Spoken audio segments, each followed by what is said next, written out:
Thank you so much, Sughosh, for joining us. It is such a pleasure to have you with us. And heartiest congratulations from the entire ETHR World team to win the title of Emerging Leader, HR Leader. So congratulations. Thank you so much, Aditya, and it really means a lot. Thanks for this recognition. Such a pleasure. Thank you so much, Sughosh. Sughosh, I'm very interested to really learn from you. I mean, what does this title of ETHR World Emerging HR Leader, what does it mean to you? And do you think it will really make a difference, personally, professionally? Would love to know about this. Oh, thanks, Aditya. And I think I wanted to firstly start with the platform that ETHR World has created, because if you look at the world of business today, and there are very few platforms such as yours which actually recognize the contribution of, anyways, a very thankless function that we call as an HR, right? And of course, over last few years that we've seen, especially during the pandemic, the impact this function has made to the business, and there's this contribution which gets recognized. But the platform itself is huge. Being recognized as an emerging leader also is a great ratification of the work that you do for the organization, for your own self. And when you look at the mirror, or look at something like this as a recognition that comes, it naturally elevates your own stature in your own eyes. I think that is a big thing, because it's a great endorsement for yourself. So I look at it in that way, and really kind and appreciate the way that this has been run by your team and ETHR World. Thank you so much, Sughosh. In fact, very, very well deserved. I think that brings me to the next question. And in fact, very intrigued to know about your journey, but please tell us something about your key milestones and your experiences that have shaped your path and brought you here. Thanks. I know that when this is a very cliched question when you talk about the career journey and the other things, and I kind of had penciled some of my thoughts, but one of the things that I believe is, and I'll kind of look at how it typically shapes. And somebody like me who has been, my father had a transferable job, so I had schooling in 7 different schools, 3 different colleges. I think that very early stage of my life taught me adaptability, because I think change was something which was very constant. We talk about it. I kind of felt that it was more natural for me, because every 2 years I'll make friends, and I have to leave that city. Maybe at growing up ages it kind of was difficult, but I think over a period of time got used to it. And I think that also gave as I moved into the learning careers, I think I'm a mechanical engineer by education, but I'm an HR professional by choice. And that that happened again because when I graduated, there were hardly any jobs in the market, to speak of recession in 2003-04. And I had to reskill and get into technology. So my first job was a networking engineer, and I actually did my CCNA and got into technology support. And there I learned that I'm not something that I can't survive doing this. So I moved into marketing research, and I actually enjoy doing marketing research there. And I think that is the time I realized I need to upskill and get a master's degree. So I got into master's, did my HR. At the same time, I also discovered that my interest for HR, it did because of interest in training and development, I did a diploma in training and development. And that's where I think my journey was with Tata Motors. I got immense learning, whatever shaping of the career happened because of the learning that I got at Tata Motors.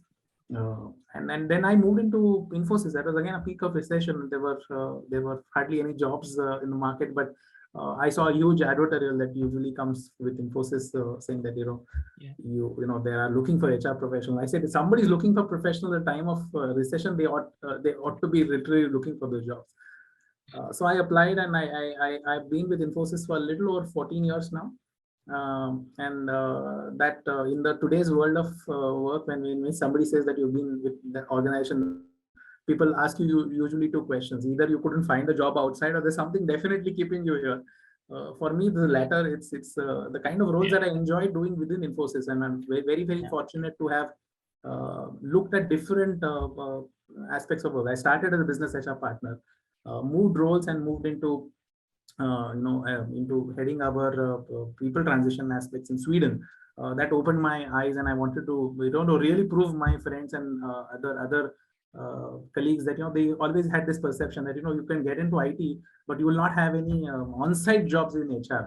And I wanted to prove my colleagues that that's not true. So I took a deputation to UK. I headed our HR operations for Infosys in the UK.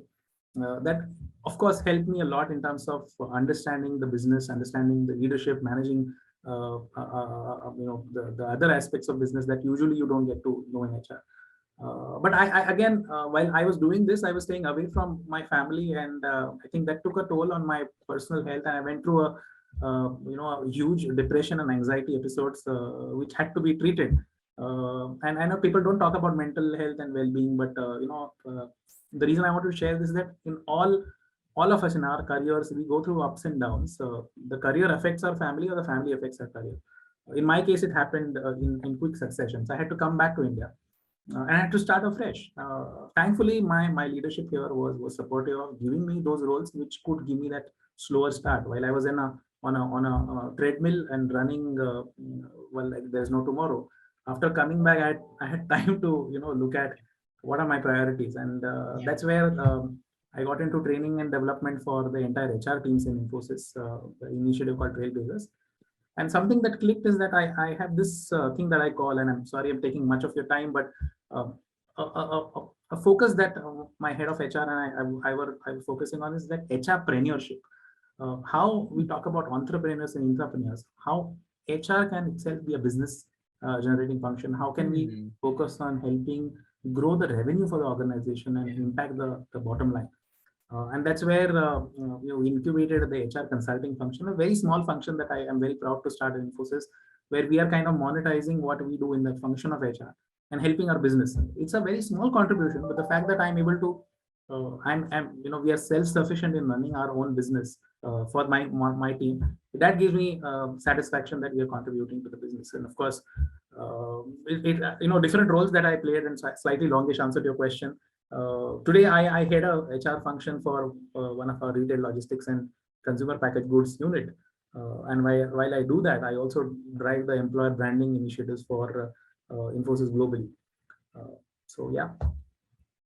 That's a beautiful journey, Sughosh. I mean, very, very interesting. You started off as an engineer and then research and then, HR by choice. I think that, and I hope you took the right choice, right? You made the right choice. Well, yeah, I mean, I actually went back to business. Then when I started HR consulting, I started looking at business. So I think it was never too constant. Maybe my upbringing helped me, keep changing every 2 years in Infosys.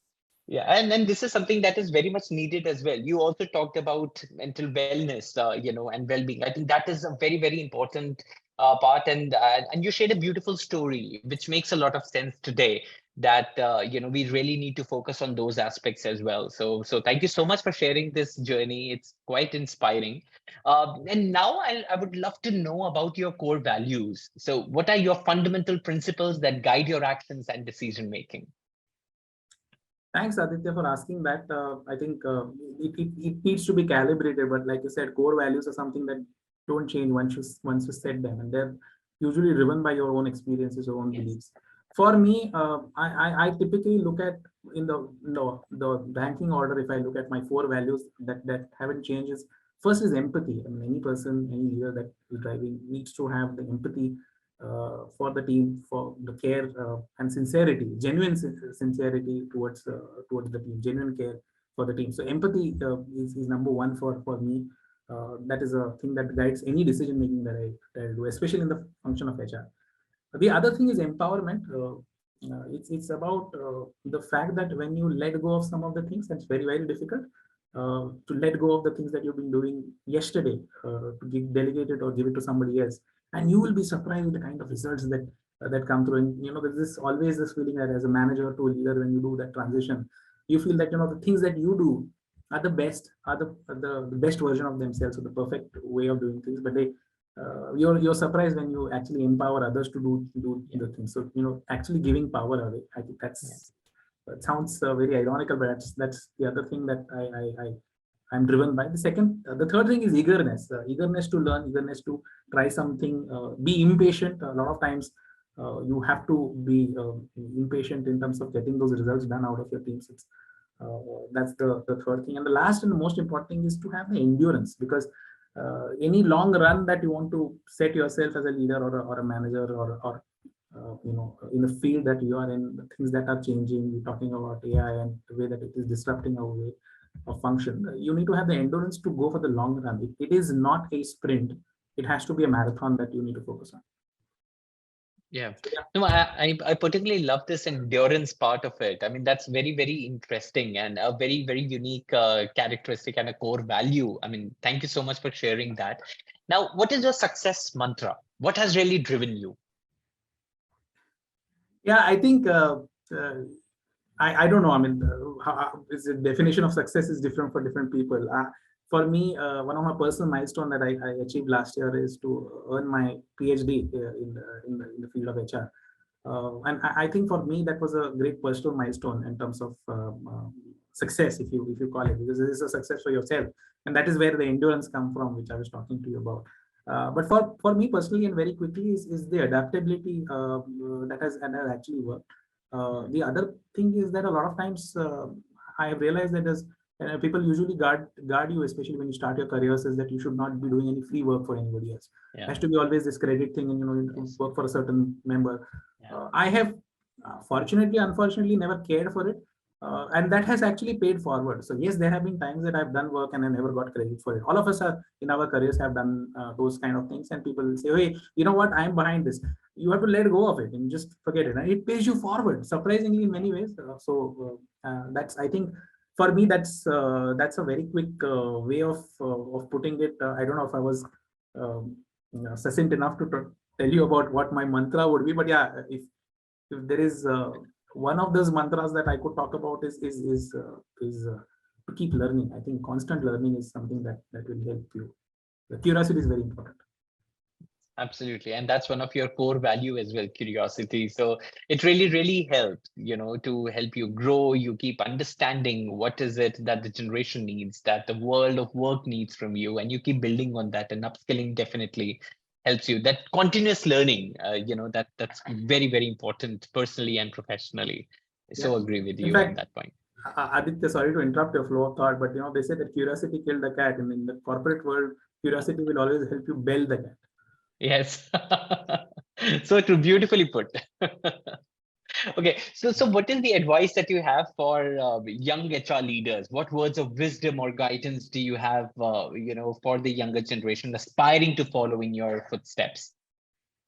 Uh, Thanks for asking this, and I'm really nobody to recommend anybody what they should be doing. But since you ask, and I know that the way that EPHR has given us this honor to at least to inspire others, I think few things that I really believe that in the function of HR, especially people should do, is that I've seen that many times that I interact. I love to teach. One of my passion is to teach. So in last 11 years.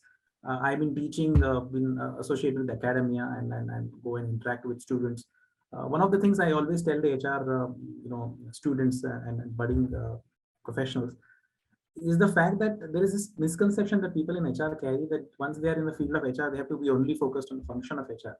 And people have forgotten that there's this huge business angle to it. So a lot of times we talk about business partnership or other things, but you need to learn business for it. So if I'm going to talk to you about prompt engineering, which is important in AI, I should know what prompt engineering is. Or in my world, if I'm talking about technology, I should know what each one of those things. If somebody from manufacturing, you can't shy away from going on the shop floor and understand what are the things that workers are working on. So I think knowing the business is very, very important. Learning the technology, especially.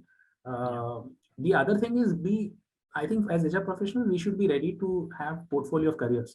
When I say portfolio of careers, it's very important that you have multitude of things. So an HR professional should also know about marketing, must also know about quality, and of course the function of HR, which is their domain expertise. Because the more you spread yourself in terms of their portfolio career, better it will help you in terms of a long run. I think that's the other thing that I want to tell. Or maybe if I had to put it in one line, I think if I was to give that advice, I would say people need to, I mean, all of you need to be different, be hungry, and learn to be humble. I think those are the things that will help you in the HR profession. Absolutely, Sughosh. I mean, it's so amazing to hear, these lessons from you, because this is, I think, very, very important. And the humbleness aspect, and that as a message going to young HR leaders is very, very important. So thank you so much, Sughosh, for joining us. It was a pleasure to really host you. Heartiest congratulations once again for winning the title. And I loved your energy. I loved your humbleness. I loved your honesty, and may you keep rising, keep shining, and keep inspiring us always. Thank you so much, Aditya. Appreciate this time and conversation. And I think, sorry, I took more than what was budgeted, but I enjoyed it. And thanks for the opportunity again. And thanks to the Thank you team. so much. Thank you. Thank you so much, Sughosh. Take care. Yeah. Cheers. Bye-bye. Bye. Bye. Cheers. Bye-bye.